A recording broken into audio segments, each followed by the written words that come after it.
Hello dear students, education with Poonam ma'am channel में आपका स्वागत है। आज जो हम लेक्चर लेके आए हैं वो लेके आए हैं एथिक्स का।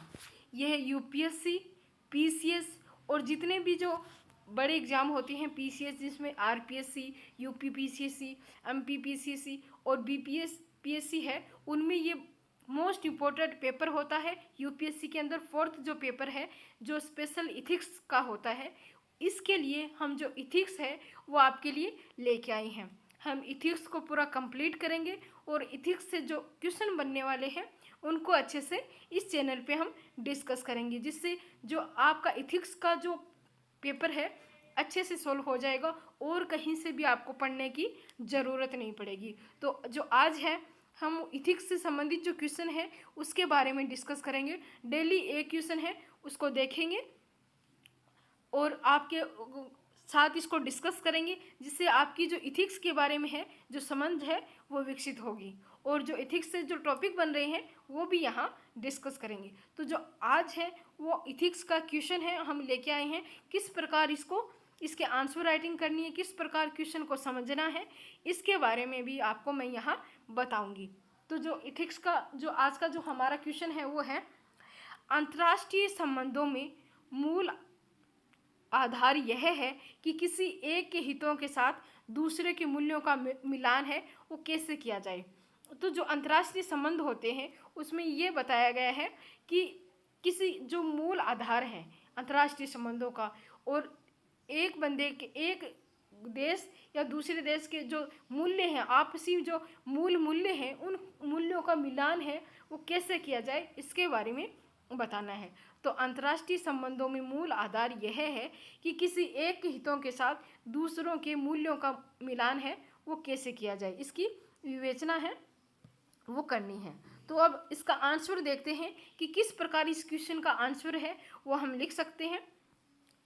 तो जो इसका आंसर है वो है, अंतर्राष्ट्रीय संबंधों का संचालन राष्ट्र हित के आलोक में होता है।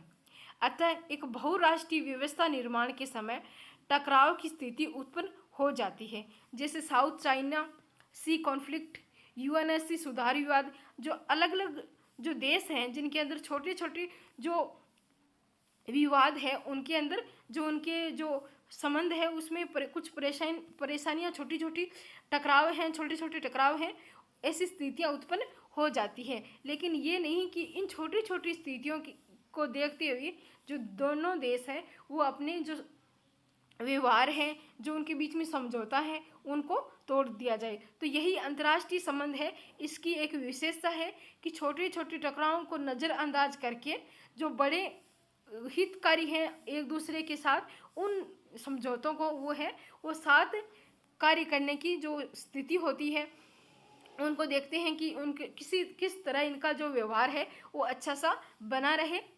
तो अंतर्राष्ट्रीय संबंधों का संचालन राष्ट्र हित के आलोक में होता है।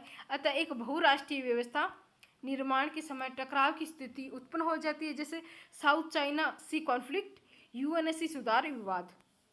ऐसे में एक दृढ़ एवं न्यायपूर्ण अंतर्राष्ट्रीय व्यवस्था निर्माण हेतु निम्न प्रयास किए जा सकते हैं। जब दो देशों के बीच में कोई टकराव उत्पन्न होता है तो उन टकराव को दूर करने के लिए जो एक सुदृढ़ एवं न्यायपूर्ण व्यवस्था है, अंतर्राष्ट्रीय व्यवस्था है, उसका निर्माण है वो किया जा सकता है।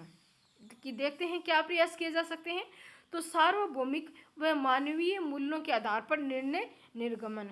तो जो दोनों देश हैं, जो अंतर्राष्ट्रीय संबंध है, उनको मद्देनजर रखते हुए जो सार्वभौमिक और सभी मानवीय मूल्य हैं, जो मानवों के लिए तथा अपनी अपनी देश की जो जनता है उनके लिए जो सही हो, उनके लिए जो अच्छा इफेक्ट उनकी लाइफ पे पड़े, ऐसे निर्णय हैं वो लेने चाहिए। तो सार्वभौमिक व मानवीय मूल्यों के आधार पर निर्णय निर्गमन। दूसरा, अंतर्राष्ट्रीय संस्थाओं की न्यायपूर्ण तथा पारदर्शी प्रणाली की स्थापना तथा इसी के निर्णय के आधार पर निर्णय। तो एक ऐसी अंतर्राष्ट्रीय संस्था है उसकी स्थापना करनी चाहिए जो सभी देशों के साथ न्यायपूर्ण स्थिति उत्पन्न करे, सभी को न्याय दिलाए तथा जो उनकी न्याय करने की जो दृष्टि है, जो न्याय किया जाता है, वो एकदम जो प्रणाली होती है वो एकदम पारदर्शी होनी चाहिए, उसमें किसी भी प्रकार का हस्तक्षेप है वो नहीं होनी चाहिए। ऐसी संस्था का स्थापना करना चाहिए जिससे जो इसका जो निर्णय है वो सभी जो अंतर्राष्ट्रीय संबंध को देखते हुए जो सभी देश हैं वो माने। तो अंतर्राष्ट्रीय संस्थाओं की न्यायपूर्ण तथा पारदर्शी प्रणाली की स्थापना तथा इसी के निर्णय के आधार पर निर्णय। तीसरा है गैर भेदभाव तथा वस्तुनिष्ठ चार्टर के आधार पर निर्णय। तो जो गैर भेदभाव है, किसी के साथ भेदभाव नहीं करना चाहिए तथा जो अंतर्राष्ट्रीय संस्था का निर्माण किया जाता है वो सभी देशों को एक समान दृष्टि से देखें और सभी का जो अपना पक्ष रखने की जो स्वतंत्रता है वो दी जाए और उनका जो व्यू है उनको देखते हुए जो गैर भेदभाव है वो निर्णय है वो देना चाहिए।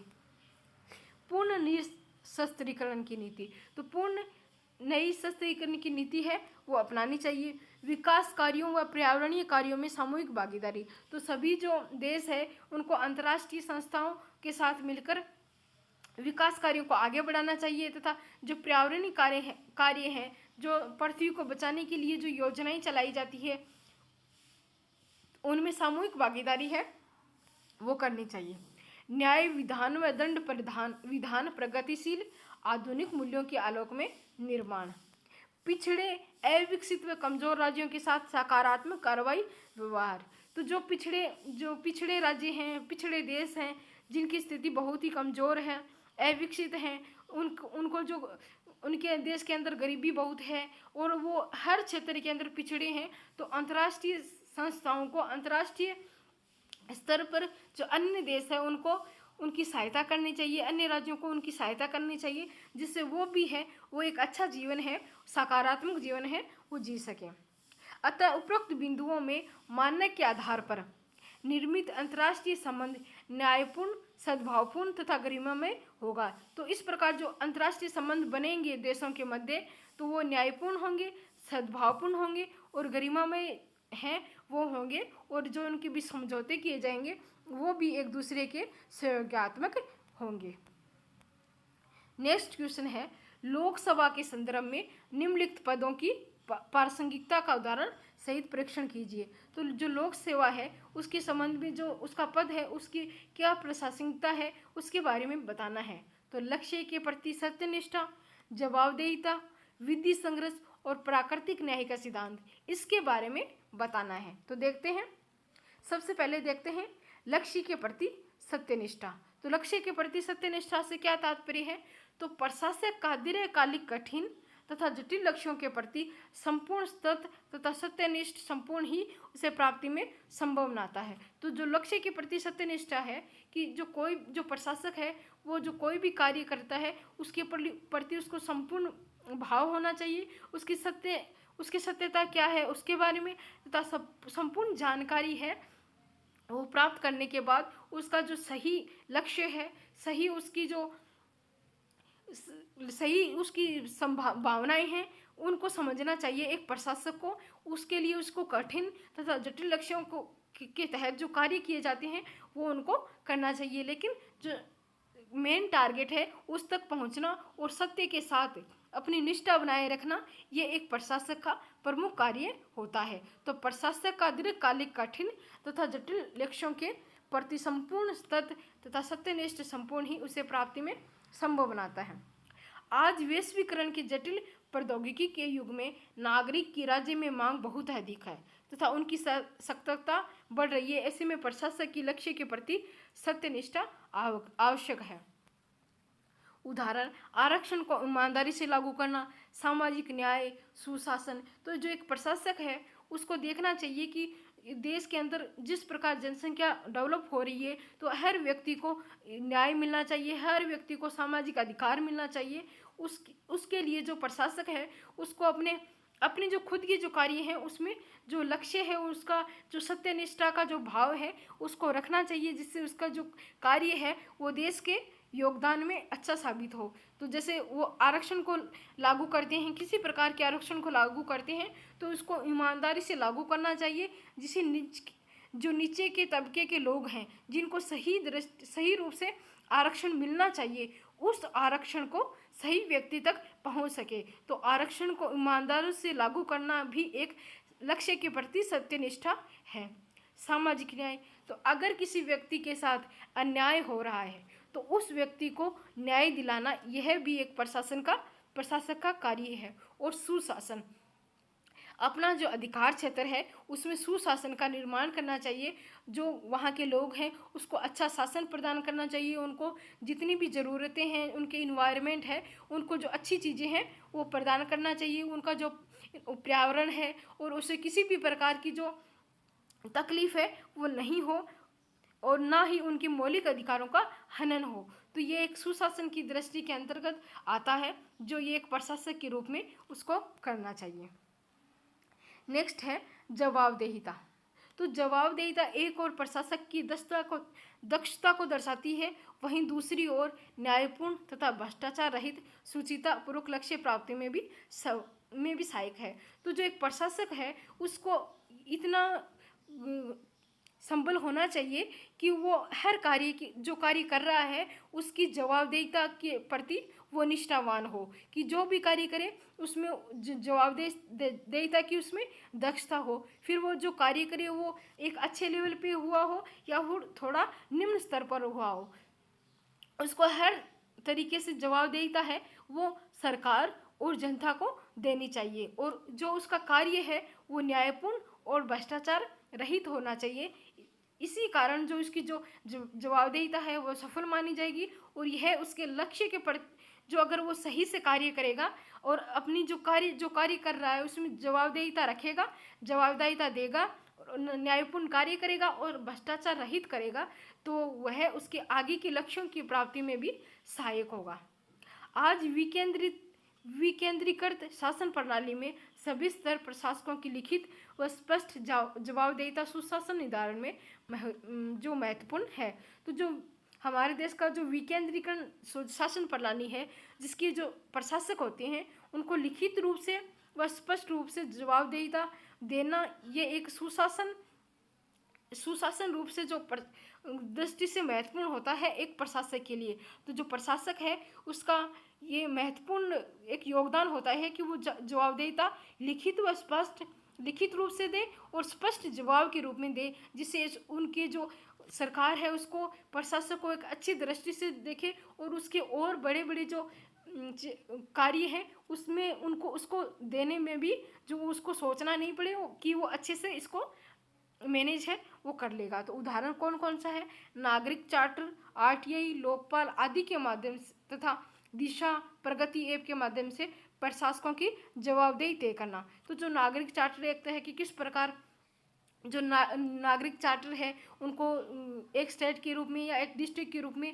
उनको रजिस्टर में इंटर करना। आरटीआई जो भी नागरिक सूचना प्राप्त करना चाहता है उस किस प्रकार उसको सूचना प्रोवाइड करवानी है।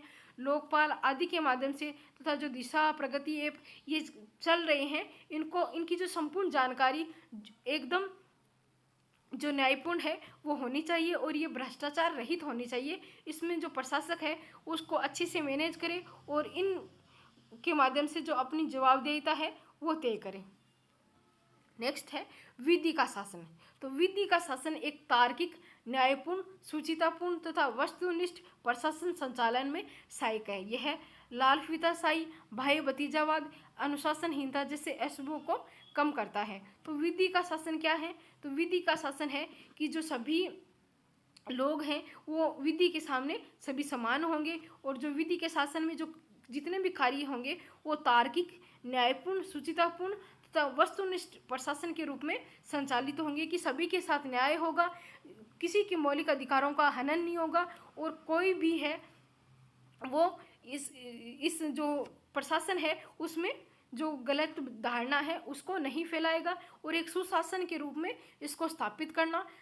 पूरे जो डिस्ट्रिक्ट, राज्य, देश है उसके अंदर विधि का शासन स्थापना करना कि कानून का राज ही चलना चाहिए। जिस प्रकार जो संविधान है वो अनुच्छेद 14 के अंदर विधि का शासन की बात करता है, उसके तहत जो सभी लोग हैं उनको जीने का अधिकार होना चाहिए, उनको समान कानून कि सभी कानून के सामने समान होने चाहिए और कोई भी प्रकार का जो लालफीताशाही है, भाई भतीजावाद है, अनुशासनहीनता है, ऐसे कार्य नहीं करने चाहिए। सभी को समान दृष्टि से देखना चाहिए। यही विधि का शासन का नियम है। प्रशासन की दीर्घ जीवता तथा वस्तुनिष्ठता विधि के शासन से सुनिश्चित होती है। तो अगर विधि का शासन रहेगा तो जो प्रशासन है उसकी जो आयु है वो लंबे समय तक अच्छे से चलेगा, और एक वस्तुनिष्ठ विधि होगा कि हर कार्य है वो अच्छे ढंग से सुशासन रूप से सुनिश्चित होगा। तो इसमें कौन कौन से कार्य हैं? तो विभिन्न कार्यक्रमों में आचार व आचरण संहिता, विश्वास गाइडलाइंस का पालन, लोकसभा चुनाव में आदर्श आचार संहिता। तो जो इसमें क्या होगा कि जो जितने भी ये कार्य किए जाते हैं इसमें प्रशासन किस प्रकार कार्य करता है, किस प्रकार विधि का शासन करता है, कि जो बड़े लोग होते हैं वो ज़्यादा पैसा खर्च करके जो चुनाव है उसमें अधिक वोट प्राप्त करने के लिए लोगों को अपनी तरफ आकर्षित करते हैं, लेकिन जो गरीब लोग हैं वो ये नहीं कर पाते। तो इस प्रकार जो प्रशासक है उसका दायित्व बनता है कि विधि के समान सभी समान, विधि के सामने सभी समान है। इस प्रकार कोई भी जो आचार संहिता है उसका उल्लंघन नहीं करे, और जो भाई भतीजावाद है वो नहीं करे। सभी को समान दृष्टि से जो अधिकार है वो मिलने चाहिए। हित संघर्ष, प्रशासक का विभिन्न स्तर पर हित संघर्ष संभव है। व्यक्तिगत बनाम पेशेवर, नैतिक मूल्य बनाम धनार्जन, राजनीतिक पक्षपात बनाम वस्तुनिष्ठता, पारिवारिक जिम्मेदारी बनाम प्रशासनिक जवाबदेही। तो जो हित संघर्ष है उसमें जो प्रशासक होता है उसके खुद के साथ ही कुछ संघर्ष हो जाते हैं, कि उसकी जो व्यक्तिगत लाइफ है और जो वो प्रशासक है उसमें वो किस प्रकार जो अपनी दोनों लाइफ है उनको मैनेज कर पाएगा, किस प्रकार वो अपने नैतिक मूल्य की सभी के साथ अच्छा व्यवहार करना चाहिए। किसी भी व्यक्ति के मौलिक अधिकार, नैतिक जीवन है, नैतिक मूल्य है, उनका हनन नहीं होना चाहिए, और एक तरफ उसका जो धन अर्जन करने की जो शक्ति है वो, तो दोनों किस प्रकार वो इसमें नैतिक मूल्यों को चुनता है, ये भी जो प्रशासक है उसके अंदर हित संघर्ष होता है। एक राजनीतिक पक्षपात बनाम वस्तुनिष्ठता, तो किस प्रकार एक तरफ जो राजनीतिक होती है किस प्रकार उसका जो खुद का व्यू होता है कि कौन सी जो राजनीतिक पार्टी है उसको सपोर्ट करना है। तो इस प्रकार जो प्रशासक है उसको न्यूट्रल रहना होता है कि किसी भी प्रकार की जो पार्टी है उसको सपोर्ट नहीं करना, सभी को जो सरकार है वर्तमान में उसको सपोर्ट करना है, और जिससे जो सुशासन है और है वो बना रहे। पारिवारिक जिम्मेदारी बनाम प्रशासनिक जवाबदेही, तो उस एक प्रकार अगर प्रशासक है उसकी तरफ देखें कि उसकी जो पारिवारिक जिम्मेदारी होती है, तो दूसरी तरफ जो उसकी प्रशासनिक जवाबदेही है, प्रशासक को ऐसा होना चाहिए कि दोनों में जो तालमेल है वो बना के रखा जाना चाहिए। अतः इन दोनों में सुचितापूर्ण शासन के लिए आवश्यक हित का चुनाव कर प्रशासक सुशासन स्थापित तत्व बन सकता है। उदाहरण, दंगा नियंत्रण में अपने धर्म से ऊपर उठकर निर्णय करना। तो अगर कहीं दंगा हो रहा है और वो उसी धर्म से संबंधित है तो उसको अपने धर्म से ऊपर उठकर उस दंगे को नियंत्रण करना चाहिए, तथा जिसके साथ गलत हुआ है उसको इंसाफ दिलाना चाहिए, चाहे फिर वो उसके खुद के धर्म से ही क्यों ना हो। तो प्रशासक का ये दायित्व है कि वो नैतिकता मूल्य का ध्यान रखते हुए ही किसी भी प्रकार का निर्णय है वो लें। प्राकृतिक न्याय सिद्धांत, तो प्राकृतिक न्याय का तात्पर्य है प्रत्येक व्यक्ति वस्तु के साथ समतामूलक व्यवहार करने से, चूंकि प्रकृति में सभी को स्वतंत्र बनाया है, जाति, धर्म, लिंग, क्षेत्र और भाषा जैसे मौलिक अधिकारों में दिया गया है, जिसे आवरण मनुष्य निर्मित है। तो प्राकृतिक न्याय के अंतर्गत जो प्रशासक है उसका जो अधिकार वो कर्तव्य है कि वो सभी को समान दृष्टि से देखे, सभी को समान दृष्टि से व्यवहार करे, क्योंकि सभी एक दूसरे के रूप में स्वतंत्र हैं। सभी को संविधान द्वारा भी मौलिक अधिकार दिए गए हैं, प्रकृति द्वारा भी समान मौलिक अधिकार हैं वो दिए गए हैं, कि जो इस प्रकृति जो इस धरती पे है उसको समान अधिकार प्रदान करना आवश्यक है। उसको जिस प्रकार प्रकृति उसको समान इन्वायरमेंट, वायु और अपने से उत्पन्न जो खाद्य सामग्री है वो देती है, उसी प्रकार संविधान के अनुसार किसी भी व्यक्ति के साथ जाति, धर्म, लिंग, क्षेत्र, भाषा के अनुसार जो भेदभाव है वो नहीं करना चाहिए। और प्रशासक का ये दायित्व है कि मौलिक अधिकारों के तहत किसी भी व्यक्ति के साथ ना तो वो ये कार्य करे और ना ही अपना जो प्रशासन क्षेत्र है उसमें किसी के साथ होने देना चाहिए। तो ये प्राकृतिक न्याय सिद्धांत का कार्य है। ऐसे में भारत जैसी विविधतापूर्ण समाज में प्रशासक को प्राकृतिक न्याय के सिद्धांत का पालन करना चाहिए। तो भारत जिस प्रकार विविधतापूर्ण समाज वाला देश है, उस प्रकार जो हर धर्म, हर व्यक्ति की अलग अलग नीड्स होती हैं, अलग अलग जो कर्तव्य हैं होते हैं, उनको देखते हुए प्रशासक का दायित्व है कि वो प्राकृतिक न्याय सिद्धांत के ऊपर ही कार्य करें। उदाहरण है, महिलाओं को मंदिर में प्रवेश प्रदान करना प्राकृतिक न्याय सिद्धांत को स्थापित करता है।